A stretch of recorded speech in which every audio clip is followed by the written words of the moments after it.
నమస్కారం మహాదేవ. మీ రాకతో వైకుంఠానికి వైభవం పెరిగింది.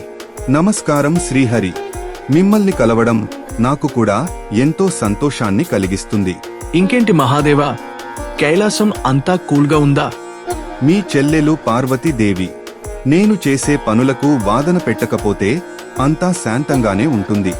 లేదంటే కైలాసం ఒక వార్ జోన్ అయిపోతుంది. మీరు భోళా శంకరుడు. ఎవరు ఏమి అడిగినా ఆలోచించకుండా ఇచ్చేస్తారు. అందుకే మా చెల్లెలు పార్వతి మీతో వాదన చేస్తుంటుంది. చాలులే, మీ అన్నా చెల్లెలు ఇద్దరూ ఒకటే. మీరు మాత్రం భక్తులకు అన్నీ ఇస్తారు, నేను ఇస్తే తప్పు అంటారు.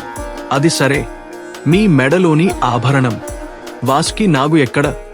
భక్తులు ఎవరైనా అడిగితే ఇచ్చేశారా? ఆపవయ్యా నారాయణ. నీకు లక్ష్మీదేవికి ఎప్పుడూ ఆభరణాల మీదే దృష్టి ఉంటుంది. వాసుకి తన పర్సనల్ విషయాలు డిస్కస్ చేయడానికి ఆదిశేషుడి దగ్గరకు వెళ్తానంటే పంపించాను. నేను ఊరికే ఆట పట్టిస్తున్నాను. కోపంతో మూడో కన్ను తెరవకండి. ఇంతకి మీరు ఇలా రావడానికి కారణం? నీకెంతో ఇష్టమైన మార్గశర మాసంలో నిన్ను దర్శించుకోవాలని ఇలా వచ్చాను.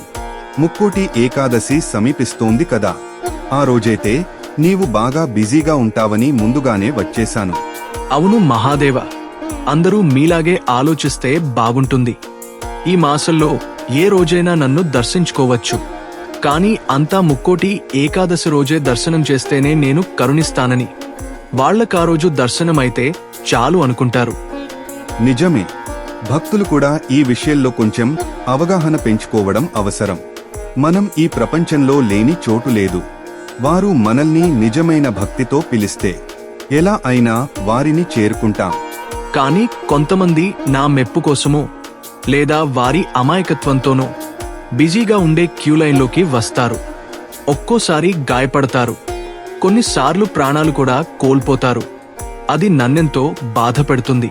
అవును, భక్తులు వారి కుటుంబాన్ని కూడా దృష్టిలో పెట్టుకుని దగ్గరలో ఉన్న చిన్న దేవాలయాలకు వెళ్లి అక్కడే దర్శనం చేసుకోవచ్చు.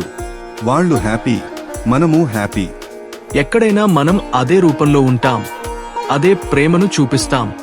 ఇది తెలుసుకుని జాగ్రత్తగా ఉండాలి. దర్శనం ఎంత ముఖ్యమో అలాగే వారి ప్రాణాలను కాపాడుకోవడం కూడా అంతే ముఖ్యం. సరే అయితే నేను వెళ్ళేస్తాను. పార్వతి ఎదురు చూస్తోంది. సరే మహాదేవ, నా కోసం ఇంత దూరం వచ్చినందుకు ధన్యవాదాలు.